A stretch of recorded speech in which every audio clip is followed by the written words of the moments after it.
Humble Thomas, candlemaker, lived in a green valley. He didn't own a grand shop like the other merchants in the market. Instead, he had a small wooden stall, squeezed between the butcher and the baker, where he sold simple, handmade candles. But Thomas had one dream: to make the longest-lasting candle in the world. The problem? No one cared. Every morning, he stood in the market calling out to customers, but people walked past him, heading straight to the big merchants with their cheap, flashy candles. They all burned the same. The merchants scoffed. Why waste time making something special? Thomas refused to believe that. Each night, long after the market closed and the town fell asleep, he worked in his tiny workshop. He melted wax, tested different oils, adjusted his wicks, experimenting over and over again. Some nights he failed completely. His candles burned too fast or flickered out too soon. Other nights, he made progress.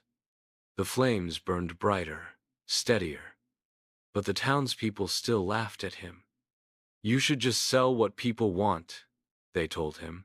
But Thomas shook his head. "One day, they'll see." Then, one fateful evening, after months of trying, he found it. A candle that burned twice as long as any other. A flame so steady, it barely flickered. Excited, Thomas rushed to the market the next morning. "Come, see my new candles," he called. But still no one cared, until one cold and weary traveler rode into town. A royal messenger, dressed in fine but dust-covered clothes, his horse tired from a long journey. He needed supplies, and among them candles. He stopped at the wealthiest merchant's stall and bought a dozen candles for his journey. But just as he was about to leave, he noticed Thomas in the corner, holding up his candles with quiet determination.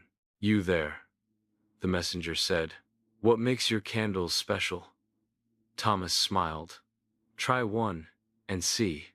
The messenger hesitated, then tossed him a coin and took a single candle. That night, as he rested at the village inn, he lit his candles. Hours passed, then more, and one by one, the candles burned out. All but one. Thomas's candle was still burning. The next morning, the messenger stormed into the market, straight to Thomas's stall. "You, candle maker, do you have more?" Thomas nodded, confused. "Yes, why?" Without another word, the messenger bought every candle Thomas had. Days later, a royal decree arrived. The king himself wanted Thomas's candles to light his palace. The same merchants who laughed at him now stood in stunned silence.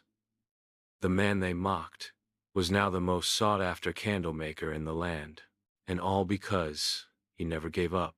Moral of the story: success doesn't come overnight.